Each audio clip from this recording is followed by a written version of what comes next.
নমস্কার, welcome to astro console. আজকে বলবো মীন রাশির সাপ্তাহিক রাশিফল। তাহলে মীন রাশির সাপ্তাহিক রাশিফল বলবো কবে থেকে? 28 সেপ্টেম্বর আর থেকে 4 অক্টোবর, মানে 28 তারিখ থেকে 4 অক্টোবর বলবো সাপ্তাহিক রাশিফল। ঠিক আছে, এই সপ্তাহ পুজোর সপ্তাহ, ভালো সপ্তাহ, শুভ সপ্তাহ, অন্যরকম সপ্তাহ। কেমন যাবে? আনন্দ করে কেটে যাবে।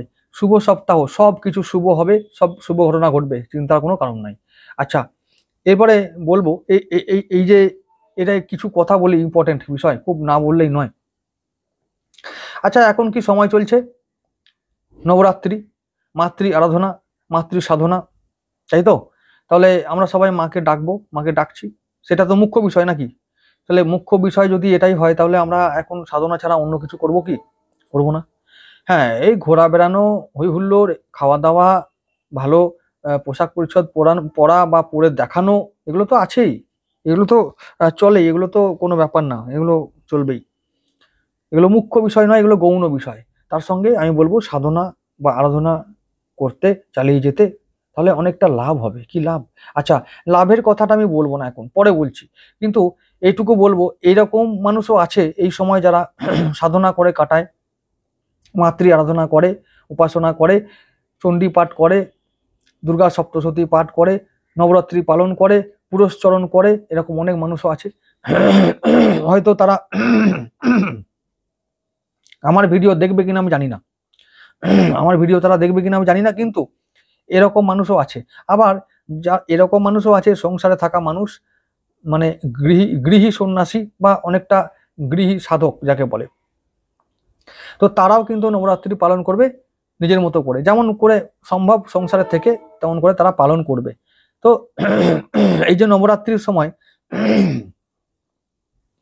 এই যে পবিত্র একটা সময় না, এই সময় একটা ঘটনা ঘটেছে, এটা অনেকদিন আগে থেকেই ঘটেছে, এবং এই যে ঘটনাটা ঘটেছে তার ফলটা এবার আমাদের, মানে আমরা পাবো, যারা ফল চাই বা ফল পাবার মতন কাজ করেছি, যারা কর্ম করেছি, তারা এবার ফল পাবো। কি ফল পাবো সেটাই বলছি এবার।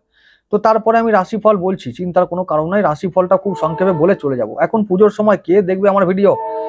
আমার তো তেমন কোনো নাম যশ নাই বাবু যে আমার ভিডিও দিলাম আর সবাই দেখবে হু করে। হয়তো 200 লোক দেখবে, তাও দেখবে না, হয়তো হরি বল, কি হবে কে জানে। তবু বলছি, যারা 2টো লোক দেখলেও আমি জানি যে আমার তো খুবই ওই 2-3টে দর্শক, 20-30 জন, ব্যাস, এই তো। তারাও যদি মন দিয়ে দেখে এই বিষয়গুলো, মীন রাশির লোক না, তাই জন্য মীন রাশি, অন্য কোনো রাশির হলে খুব একটা বলতাম না, বলবও না, ওই 10 মিনিটে ভিডিও শেষ করে দিই। মীন রাশির মানুষরা দারুণ, মানে সত্যি দারুণ। মোক্ষ লাভ যাদের জীবনের উদ্দেশ্য, যারা, যে আত্মারা জন্ম নিয়েছে মীন রাশিতে, মীন লগ্নে, আমি মনে করি, এটা আমি বিশ্বাস করি ব্যক্তিগতভাবে, আমার জ্যোতিষ শিক্ষা দিয়ে, আমার অভিজ্ঞতা দিয়ে আমি বিশ্বাস করি, আমার জ্ঞান দিয়ে, যে তারা মুক্তি লাভের একেবারে, মোক্ষ লাভের একেবারে দোরগোড়ায়। তাই তাদের জীবনে সাধনা আরাধনা এগুলো ইম্পর্টেন্ট, খুব খুব ইম্পর্টেন্ট। মোক্ষ লাভের একেবারে দোরগোড়ায়। যদি রবিও থাকে মীন রাশিতে, জানবে যে আর তোমার দেরি নাই, এটাই তোমাদের শেষ জন্ম। রবি চন্দ্র একসঙ্গে মীন রাশিতে আছে মানে আত্মা আর মন একেবারে মোক্ষ লাভের দোরগোড়ায়। শুধু তাকে একটু কাঠি দিয়ে দাও, জ্বলে যাবে, মানে কারণটা ঘটে যাবে। তো এই একটু কাঠিটা দেবার মতন আমাদের মন থাকতে হবে, ধৈর্য থাকতে হবে, সময় থাকতে হবে, আমাদের সেই প্রজ্ঞা থাকতে হবে, সংস্কারটা থাকতে হবে, তবে আমরা সেই পথে যেতে পারবো।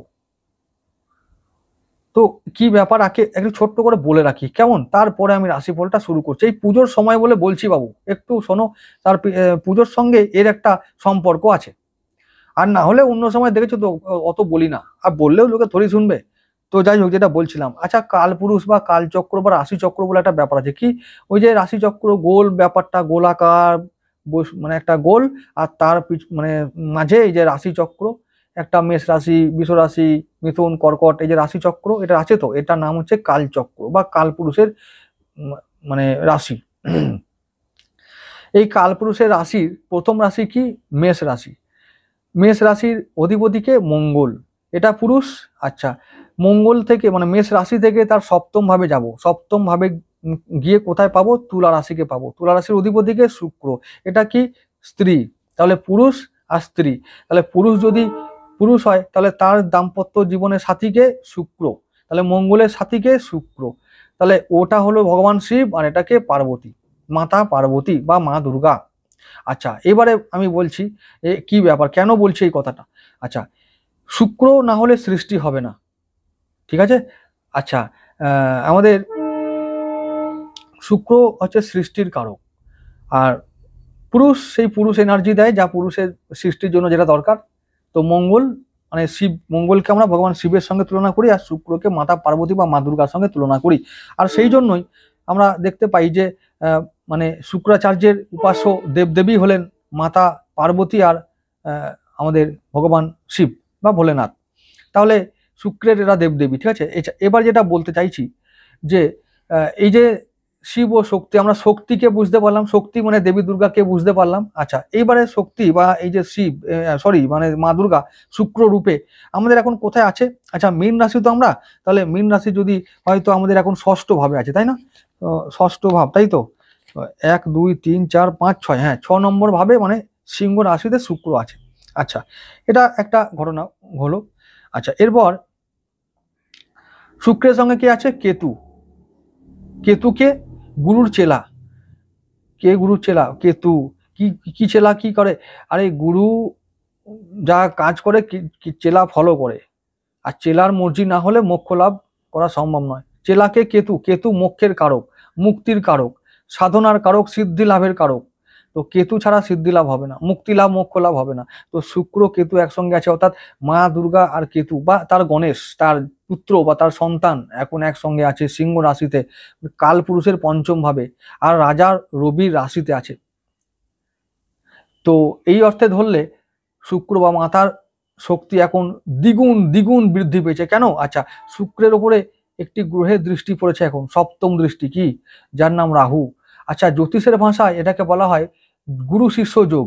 মানে শুক্র হচ্ছে গুরুদেব আর রাহু শিষ্য, তাহলে একে অপরের সমসপ্তমে আছে, একজন কুম্ভে আছে আর একজন সিংহতে আছে। তাহলে কি হলো?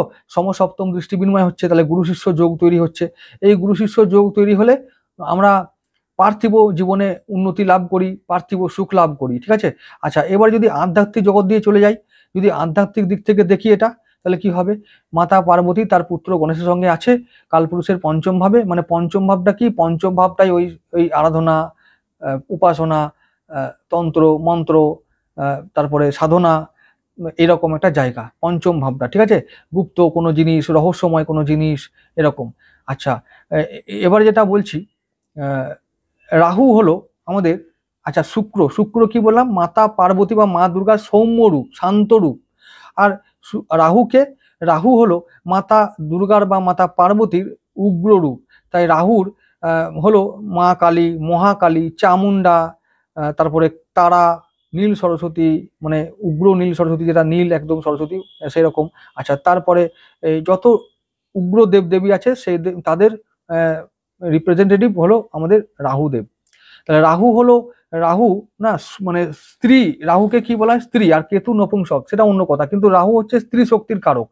আর স্ত্রী দেবীকে মানে তার মানে মানে দেবীকে ইন্ডিকেট করে, মানে রাহুকে আছে, মানে রাহুকে দ্বারা আমরা বুঝি যে তিনি স্ত্রী শক্তিকে মানে আমাদের ইন্ডিকেট করছেন, আচ্ছা রিপ্রেজেন্ট করছেন আর কি।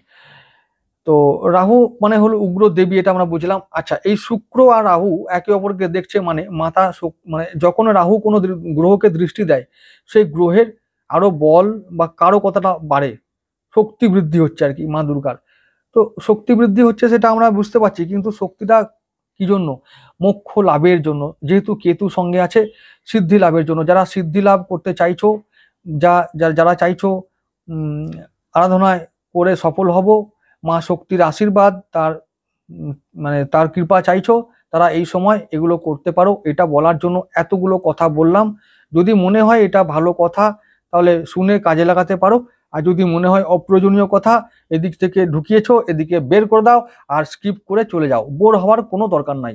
যাদের দরকার তারা দেখবে, জানবে, বুঝবে, শুনবে, আর তাদের এই কথাগুলো শুনে অন্তরাত্মায় হিট করবে, আর তারা এগুলো সেই অনুযায়ী কাজ করতে তারা শুরু করে দেবে।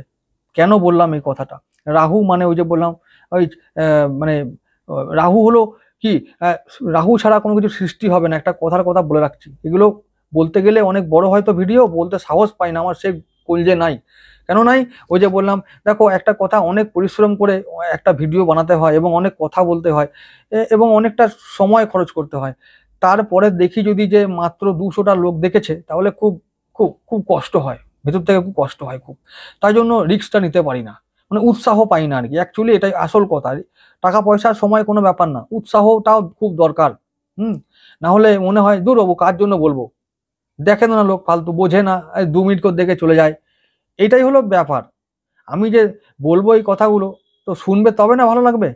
এইটাই, এই জন্য বলতে চাইলেও বলতে পারি না। এইবার যেটা বলছিলাম, এই যে রাহুর কথা, রাহু হলো সৃষ্টির কারক, শুক্র হলো সৃষ্টির কারক।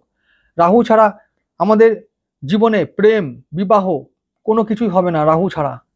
যখন মানে দেখে নিও, তোমরা মিলিয়ে নিও, এটা সত্য কথা, মেলাবার কোনো প্রয়োজন নাই। আমি যেটা বলছি একদম জেনে বুঝে বলছি, এটা শাস্ত্র মতে বলছি, শাস্ত্রের কথা বলছি। সুতরাং হ্যাঁ, তোমরা ওটাকে মিলিয়ে ট্যালি করতে পারো, কিন্তু এটা জেনে রাখো যে আমরা যে কোনো মানুষ পৃথিবীতে কোনো সৃষ্টি হতে গেলে রাহুকে চাই। যা কিছু প্রাণ সৃষ্টি হতে গেলে, বিয়ে হতে গেলে, প্রেম হতে গেলে, কোনো সন্তান সৃষ্টি হতে গেলে রাহুকে চাই। তো রাহু ছাড়া না বিয়ে হবে, না প্রেম হবে, সৃষ্টি হবে। তো রাহু সৃষ্টির কারক, এই জন্য তিনি দেবী শক্তির সঙ্গে তুলনা করা হয়। রাহু হচ্ছে জরায়ু মুখ। অ্যাকচুয়ালি মা কামাখ্যার যে যে যোনি বা যে মানে যে চিহ্ন, সেইটা হচ্ছে রাহু। বুঝতে পারা গেল? তা রাহু না আদি না অন্ত আছে কি? এর আদি অন্ত আছে? এই যোনি চিহ্নের কোনো আদি অন্ত আছে? আমরা জানি না যে মা শক্তি কে, তার কোথায় সৃষ্টি, তার কোথায় অন্ত, এবং কে সৃষ্টি করেছিল, কে তাকে তাকে ধ্বংস করবে, তার আদৌ ধ্বংস আছে কি না, এসব আমরা জানি না। এই হলো রাহু। আর রাহু এই শুক্রের দিকে তাকিয়ে আছে, মানে হলো মাতা পার্বতী স্বয়ং এখন উগ্রতা ছেড়ে এখন সৌম্য রূপ ধারণ করেছেন ভক্তদের জন্য, সন্তানদের জন্য। যে সন্তানরা আরাধনা করতে চাইছো, তারা এবার সিদ্ধি লাভ করবে খুব শীঘ্র। তাই বলছি এই সঠিক সময়, এই সময়, এই বছরে পুজো অন্য রকমের পুজো। এই পুজো বহু বছর পর এরকম একটা যোগ তৈরি হলো যে তার সন্তানদের মা এবার কৃপা করবেই, ভালো করবেই ভাই, এ একদম অনিবার্য সত্যি। তো আরাধনা করো, দেখবে অনেকটা এগিয়ে যাবে জীবনের পথে, এবং আরাধনার পথে, শক্তির পথে, শান্তির পথে, মুক্তির পথে। তো মীন রাশির লোকদের আমি এতগুলো কথা বললাম শুধুমাত্র মীন রাশি বলে, এবং তোমরা মুক্তির দ্বার প্রান্তে দাঁড়িয়ে আছো বলে। যদি মুক্তি চাও, তো এই কথাগুলো ফলো করে বুঝে নিয়ে তোমাদের বিবেক বলে দেবে যে কি কি করলে মুক্তি লাভ হবে। আমি আর কিছু বলবো না, বলতে আমাকে হবে না। বুঝতে পেরেছ? আর যদি মনে করো না হই হুল্লোড় করবো, হরি বল, মানে এই যে হই হুল্লোড় করা, খাওয়া দাওয়া, গান বাজনা, হ্যাঁ, করো, যা খুশি করো, মুক্তি চারটিখানি কথা নয়। দ্বার প্রান্তে দাঁড়িয়ে থাকলেও যে ঢুকতে পাবে, গেটটা খুলে দেবে তা তো নয়। এই হলো ব্যাপার। তো যদি চাও তো এগুলো করতে পারো। চলো এবার রাশি ফলে চলে যাচ্ছি। তো রাশি ফলে দেখছি প্রথম দিনটা বুধ। বুধ আমাদের কত নম্বর ঘরের লোক গো? বলছি 4 নম্বর ঘরের লোক। ঠিক আছে, মনে শান্তি থাকবে, যাও সারাদিন শান্তিতে আনন্দ করে কাটিয়ে দাও তো ব্যাস, তাহলে দেখবে ষষ্ঠীর দিন কেটে গেল। বুধের দিন, চন্দ্র থাকবে জ্যেষ্ঠায়, চলো হরিবোল করে কাটিয়ে দাও মায়ের নাম নিয়ে, দেখো সারাদিন ভালোভাবে কেটে যাবে। পরের দিন চলে যাবো 29শে সেপ্টেম্বর, সোমবার। ওই দিনটা কেতুর দিন। ওই দিনটা কেতু ওই যে এই কাজগুলো করবে যারা, ওই যে বললাম তোমরা তো গুরু, আর তোমাদের চেলাকে কেতু, তোমাদের মালিককে গুরু আছে না, তাহলে এবারে কেতু তোমাদেরকে এবারে মুক্তি সাধনার পথে এগিয়ে দেবে, যদি সাধনা করো তো। আর যদি বলো না ওসব করবো না, ঘুরবো বেড়াবো, খাবো দাবো, ওই হুল্লোড় করবো, বছরে একবার পুজো আসে, ওসব করে সব হবে, তো ওসব করার দরকার নাই। ঠিক আছে, হই হুল্লোড় করো, তাতেও দেখবে দারুণ শান্তি পাবে। ঠিক আছে। আচ্ছা, পরের দিন মঙ্গলবার চলে যাবো 30শে সেপ্টেম্বর। ওই দিন হচ্ছে শুক্রের দিন। কেমন যাবে? শুক্র না আমাদের কত নম্বর ঘরের লোক? 3 নম্বর। হ্যাঁ, আর 3 আর এদিকে 8, ওই সাবধান থেকে ওই দিনটা। আমি বলছি যে সেদিনটা অন্য কোনো ব্যাপার না, তো তবুও সেই ষষ্ঠ ভাবে শুক্র কেতু আছে, তো গুপ্ত শত্রু বা গুপ্ত কোনো কারণে আমাদের মন খারাপ হতে পারে বা কোনো রকমের অশান্তি হতে পারে। মঙ্গলবার দিনটা খুব ভালো দিন না, ওর সাবধান থেকো। পরের দিন চলে যাব বুধবার 1 অক্টোবর, উত্তরসারা, চন্দ্র থাকবে রবির নক্ষত্রের, চ্যাম্পিয়ন দাউন দিন। চলো সেদিনটা শত্রু জয়ী হবে, রোগ থেকে মুক্তি পাবে, তারপরে ঋণ থেকে মুক্তি পাবে। সেদিনটা বেশ হাতে অর্থ থাকবে। আর রবি এখন আমাদের আছেই কত নম্বর? 7 নম্বর ঘরে একদম। তা তো গিন্নির সঙ্গে বা কর্তার সঙ্গে খুব আনন্দ করে কাটবে গো দিনটা, খুব আনন্দ করে কাটিয়ে দাও। কবেকার দিন বলছিলাম? ওই 1 অক্টোবর বুধবার দিনটা, দারুণ দিন, চলো আনন্দ করো। তাহলে সেদিনটা কি হবে? নবমী মনে হচ্ছে নাকি? ষষ্ঠী, সপ্তমী, অষ্টমী, নবমী। আচ্ছা, নবমীর দিন, তাই তো? হ্যাঁ, দারুণ দিন, চলো হ্যাঁ, আনন্দ করে কাটিয়ে দাও কর্তা বা গিন্নির সঙ্গে, আর ছেলে পিলেকে সঙ্গে নিয়ে ঘুরঘুর করো, আর খাও দাও মজা করো। আচ্ছা, পরের দিন চলে যাব 2 তারিখে, 2রা অক্টোবর, বৃহস্পতিবার, চাঁদের দিন গো ওটা। চাঁদ আমাদের পঞ্চমপতি নাকি, তো সেদিনটা সন্তান পরিবার নিয়ে বেশ আনন্দে কেটে যাবে, খুব ভালো দিন। আচ্ছা, অকারণে মন খারাপ করো না, মা গেছে আবার চলে আসবে, ঠিক আছে? আর মাকে নিয়ে মন খারাপ করে লাভ নেই, মায়ের কাজ করবে, আবার তো মা কদিন পরে আসবে, কালী রূপে আসবে, তখন খুব আনন্দ করবে, আর লক্ষ্মী রূপে তো আসছেই কদিন পরেই, তো চিন্তা নেই। সেদিনে মা চলে যাবে, দশমী বলে কারো মন খারাপ হবে, কারণ চাঁদ না ওই রকমই লোক, ওই মনটাকে হঠাৎ করে বেশ আনন্দ করছিল, করতে করতে বলছে এই রে যা মন খারাপ হয়ে গেল কেন, মা চলে যাবে, কি বাতিক বলো দেখিনি। তো এইসব ব্যাপার, তো এইসব বাতিক না করে আনন্দ করো, দিনটা ভালো করে কেটে যাবে। দিনটা তো আর পাবে না, মনটা খারাপ করলে কি হবে, দিনটা আবার কি ফিরে আসবে তোমার জন্য? বৃহস্পতিবার দিন ভালো দিন, লক্ষ্মীবারের দিন, লক্ষ্মী লাভ হবে, চলো আনন্দ করো। পরের দিন চলে যাবো 3 অক্টোবর, শুক্রবার দিনটা, ওই দিনটা হচ্ছে মঙ্গলের দিন, কেমন হবে? দারুণ দিন গো। আরে মঙ্গল আমাদের দ্বিতীয় পতি, সঞ্চয় পঞ্চয় হবে মনে হচ্ছে। তো আর একটা কথা, আর একটা সমস্যা আছে, মঙ্গলের অবস্থানটা এখন ভালো নয়, রাহুর সঙ্গে আছে, রাহু না ওই খরচ বাড়িয়ে দেবে, তাহলে মঙ্গল রাহু একসঙ্গে এখন খরচ বাড়াবে। মঙ্গল এখন অষ্টম ভাবে আছে না, হ্যাঁ মঙ্গল অষ্টমে আছে, অকারণে খরচা হবে। আচ্ছা, আর একটা কথা বলে রাখি, মঙ্গল না চোট আঘাতের কারক, রাহুর সঙ্গে আছে, এখন মঙ্গলকে বিশ্বাস নাই, তো ও এখন আত্মীয় স্বজনদের সঙ্গে, ভাই ভাইদের সঙ্গে বিবাদ লাগিয়ে দেবে, খুব সাবধান, ওরা এখন শত্রু হতে পারে বা ওরা ক্ষতি করতে পারে, তো এইটা নিয়ে একটু সাবধান থেকো। আর কোথাও যদি ভাসানে ঠাকুরের সঙ্গে যেতে হয় তো সাবধানে যেও, গাড়ি ঘোড়া সাবধানে চালাবে, আবার চাপবে, আর কারোর সঙ্গে বিতর্কে যাবে না, অশান্তি করবে না, ব্যাস মাথা ঠান্ডা রাখবে। মঙ্গল কিন্তু রাগ বাড়িয়ে দেয়, আর রাগ বেড়ে গেলে যেটা হবার নয় সেটা হয়ে যাবে। আচ্ছা, তাহলে শুক্রবার দিনটা সাবধান থেকো, ভালো দিন, খারাপ দিন নয়, তবুও বলছি রাহুর নক্ষত্রে মঙ্গল আছে, রাস্তাঘাটে চলাফেরা করবে সাবধানে। আচ্ছা, এবার চলে যাবো 4 অক্টোবর, শনিবার দিন। শনিবারটা রাহুর নক্ষত্র না, রাহুর নক্ষত্র তো ও ও কি করবে, ও কিন্তু সেদিনে অকারণ খরচা করাবে, আর শরীরটা খারাপ করাতে পারে, তো সাবধান থেকো। আরেকটু বলবো, শরীর খারাপ তো করাবি, ঋণ বাড়াবে, এই সব অকারণে ব্যয় বাড়াবে রাহুর দিন। শনিবার দিনটা খুব খারাপ দিন, তাহলে কি হলো, রবি থেকে শুক্রবার পর্যন্ত, ভালো দিন পেলাম, আর শনিবার দিনটা একটু সাবধান থাকার দিন পেলাম। তো শনিবার দিনটা উৎসব শেষ, একটু না হয় চুপচাপ থাকবো, ঘরে রেস্ট করব, মন শান্তি রাখবো। আর রাহুর দিনে কি করবে জানো তো, রাহুর দিনে কি করবে আমি বলে দিচ্ছি, যারা এতক্ষণ পর্যন্ত দেখলে তাদেরকে অসংখ্য ধন্যবাদ জানিয়ে একটু কথা বলে রাখি। রাহুর দিন দেখো, এখন তো আমার মনে হয় বেশিরভাগ মানুষের লক্ষ্মী পুজো পর্যন্ত অফিস কাচারি স্কুল কলেজ সব ছুটি নাকি, তো ওই দিনটা কি করবে, আইডল বসে না থেকে, তো রাহুর দিনে আমাদের এটা করা উচিত, কেন জানো? আচ্ছা, এবার বলে দিচ্ছি। আমি আবার বলছি, যারা এতটুকু দেখলে তাদের জন্য বলছি, এই কথাটা না হলে বলতাম না। আচ্ছা, বলার খুব প্রয়োজনটা মনে করি। আর ছাড়া এই যে জ্যোতিষ বা এই যে আমরা যে বিদ্যা লাভ করি, তা তো মানুষের প্রয়োজনে, মানুষকে জানানোর জন্য তো, মানুষকে বোঝানোর জন্য তো, মানুষকে আলোকিত করার জন্য তো নাকি, তো আমি সেটাই করি। জানি হয়তো কেউ শুনবে না, বুঝবে না, কেউ মানবেও না, তবুও আমার কর্তব্য আমি করি বলে, মানে আমি করতে চাই আর কি, তো সেই জন্যই বলছি। কি বলছি শুনে নাও। আচ্ছা, শনিবার দিনটা কেমন দিন হবে, পুরোটাই দিনটা রাহুর দিন, জানো তো? আচ্ছা, রাহুর দিন কেন, চন্দ্র থাকবে, রাহুর নক্ষত্র শতভিষায়। আচ্ছা, রাহু কন্ট্রোল করবে, আর রাহুর সঙ্গে চন্দ্র থাকবে, চন্দ্র রাহু একসঙ্গে কি করবে, গ্রহণ দোষ তৈরি করবে, মানে মন খারাপ করিয়ে দেবে, অকারণে মন খারাপ, দুশ্চিন্তা, হতাশা এইসব করবে, জানো তো? একবারে মন ঘিরে থাকবে। তো এইসব দিনে না ওইসব আলতু ফালতু চিন্তা মাথা থেকে বা মন থেকে সরিয়ে রেখে তোমরা কি করবে জানো, তোমরা গুরুর লোক তো। আচ্ছা, গুরু না, গুরু শত্রু রাহু। আবার আরেকটা কথা বলি, গুরুকেই কিন্তু রাহু ভয় পায়, জানো তো? গুরুকেই রাহু ভয় পায়, এবং গুরু তত্ত্ব যত তোমরা বাড়াবে তত রাহু জব্দ হয়ে যাবে, শান্ত হয়ে যাবে, রাহু ভালো ফল দেবে, এই হলো ব্যাপার, বুঝতে পারছো? আচ্ছা, রাহুকে ভালো ফল পেতে, মানে রাহু থেকে ভালো ফল পেতে গেলে কি করতে হবে সেটা বলে রাখছি। আমি এক্সাম্পল হিসাবে এই বিষয়গুলো বলছি, এবং এগুলো তোমরা করলে ভালো ফল পাবে, এটা তোমায় বলে রাখলাম। বাকি তোমাদের ইচ্ছা, হরি বল করবে না অন্য কিছু করবে, সে তোমাদের ব্যাপার। আচ্ছা, যেটা বলছি, দেখো লাইফের দুটোই তো জিনিস, একটা হচ্ছে হরিবল করা যেটা মুক্তি দেয়, আর একটা হচ্ছে হরি ঘোষের গোয়াল করা। তোমরা তোমাদের ব্যাপার, হরি ঘোষের গোয়াল করবে না হরিবল করবে, সম্পূর্ণ তোমাদের ব্যাপার, কিন্তু আমার কর্তব্য বলে রাখা, যে একটু বুঝিয়ে রাখা যে কেন এই কথাগুলো বললাম। রাহুর দিনে কি করতে হবে, গুরুর লোকদের কি করতে হয়, ক্রিয়েটিভ হতে হয়, ক্রিয়েটিভ চিন্তা ভাবনায় থাকতে হয়, আর ক্রিয়েটিভ কাজ করতে হয়। যত এগুলো করতে পারবে, জানবে জীবনে উন্নতি করতে পারবে, মোক্ষ ও মুক্তির দিকে এবং শান্তির দিকে এগিয়ে যাবে, সমৃদ্ধির দিকে এগিয়ে যাবে। গুরু মানে হলো জ্ঞান, গুরু মানে হলো আধ্যাত্মিকতা, সংস্কার, সাধনা, এই সমস্ত কিছু। গুরু মানে চারটিখানি ব্যাপার নয়, গুরুর লোক লোক হওয়া চারটিখানি ব্যাপার নয় বন্ধু। গুরু তা সেই হবে যে মানে অন্ধকার দূর করবে। সে জীবনের অন্ধকার হতে পারে, মনের অন্ধকার হতে পারে, আত্মার অন্ধকার হতে পারে, সমাজের অন্ধকার হতে পারে। সমস্ত অন্ধকার দূর করা কিন্তু তোমাদের দায়িত্ব। আর মীন রাশি, মনে রেখো, মীন রাশি মীন লগ্ন হয়েছে মানে তোমাদের আরো অনেক দায়িত্ব ভগবান দিয়েছে। অন্ধকার দূর করতে হবে, সমাজের জন্য কিছু করতে হবে। কি করতে হবে?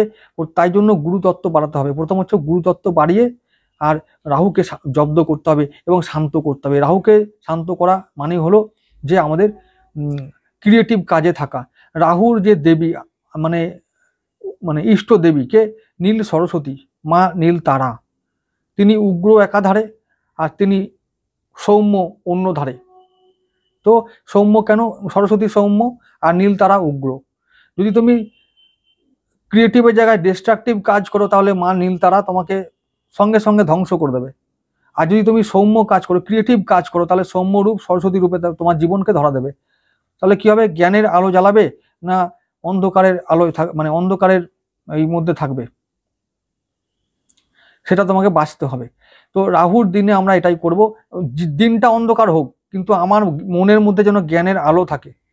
আমি কোনো গল্প লিখবো, কোনো কবিতা লিখবো, গান লিখবো, কোনো হলো যে চিন্তা ভাবনা করব, কোনো আমার যা ফিল্ড, আমি একজন যদি এডিটর হই তাহলে আমি এডিটিং করব, আমি যদি কোনো ভালো গায়ক হই গান গাইবো, আমি যদি ছাত্র হই তো ভালো পড়াশোনা সেদিনে অবশ্যই করব।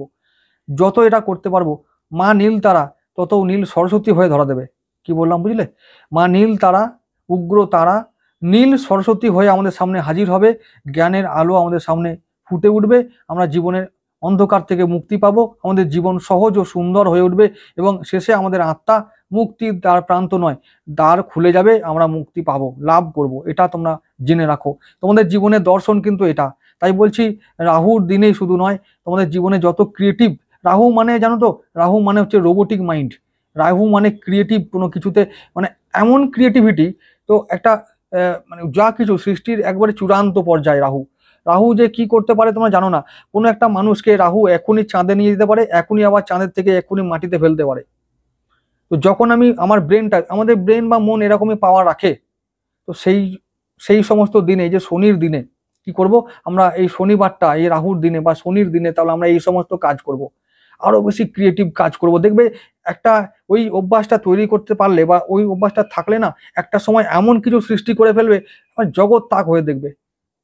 হ্যাঁ গো, এগুলো সত্যি। তো করবে, করলে ভালো হয়। একটু একটু করে করলে তোমাদের দেখবে তোমরা বুঝতে পারবে, কারণ তোমাদের মধ্যে গুরুতত্ত্ব অলরেডি আছে। একটু যদি খোঁচাখুচি করে দেওয়া হয়, পালিশ করে দেওয়া হয়, তাহলে দেখবে চকচক করবে একবারে। সবাই তোমাদের তেজ, তোমাদের শক্তি বুঝতে পারবে, ফিল করতে পারবে। এই যে এই যে সাধারণ থেকে অসাধারণ হয়ে পড়বে। ঠিক আছে? খুব ভাগ্যবানরা কিন্তু মীন রাশি মীন লগ্নে জন্ম নেয়। তোমরা বলবে যে আমাদের জীবনে কোনো সুখ নাই, শান্তি নাই। আরে সুখ শান্তি থাকলে ডুবে যাবে ভোগেতে, তাহলে মুক্তির জায়গায় অমুক্তি হয়ে যাবে, হয়ে যাবে হরিবোল। তো এইসব করে লাভ নাই। কষ্ট পাও, আত্মা শুদ্ধ হোক। ভীষ্ম যদি মানে আমাদের মানে ভীষ্ম পিতামহ ভীষ্ম যদি ভাবতো যে এখনই মরে যাব, এক্ষুনি মরতে পারতো, কিন্তু তিনি কি করেছিলেন? এখনই মরেননি, সঙ্গে সঙ্গে মরেননি। তিনি কয়েক দিন, বোধহয় কয়েক মাস তিনি ওয়েট করেছিলেন যে সঠিক দিন আসবে। আর আত্মশুদ্ধি, তিনি আত্মশুদ্ধি চেয়েছিলেন। তাই জন্য তিনি চেয়েছিলেন যে আমার যে মধ্যে যে পাপ আছে, সেই পাপটা চলে যাক, প্রায়শ্চিত্ত হয়ে যাক, তাহলে আত্মাটা শুদ্ধ হোক, এটা তিনি চেয়েছিলেন। তো এই জন্য তিনি পাপটা, মানে ওই যে প্রায়শ্চিত্ত করার মাধ্যমে কষ্টটা ভোগ করেছিলেন। সেই জন্য ভগবান আমাদের কষ্ট দেয়, তাতে আমাদের আত্মাটা শুদ্ধ হয়, আত্মশুদ্ধি হয়, পাপের প্রায়শ্চিত্ত হয়, যেন আমরা মোক্ষের দিকে বা মুক্তির দিকে খুব সহজে এগিয়ে যেতে পারি। এই জন্য আমরা জীবনে কষ্ট পাই, পার্থিব জীবনে সুখ হয় না। এটা হলো ভগবান তোমাদেরকে ভালোবাসে বলে এটা করছে। যদি ভালো না বাসতো তাহলে রাবণের মতন ভোগে ডুবিয়ে দিত, লাস্টে বুকে পা দিয়ে মেরে ফেলতো। সেটা কি চাও? ঈশ্বরের থেকে জানবে যে খুব কাছে আছো বলে জীবনে এত কষ্ট। যদি ঈশ্বরের থেকে দূরে যেতে না, তুমি হতে যে কি, আর কি বলবো, সে তোমরা বুঝে নাও, আর কি বলবো ভিডিওতে। ভালো থেকো সবাই। উৎসবের এই মুহূর্তটা বা এই মুহূর্তগুলো, এই দিনগুলো, এই সপ্তাহটা আনন্দ করে কাটাও। তোমাদের চৈতন্য হোক, তোমরা ভালো থাকো। আবার দেখা হবে কোনো একটা ভিডিওতে, যদি তোমরা দেখার প্রয়োজনটা মনে করো। আবার দেখা হবে। নমস্কার।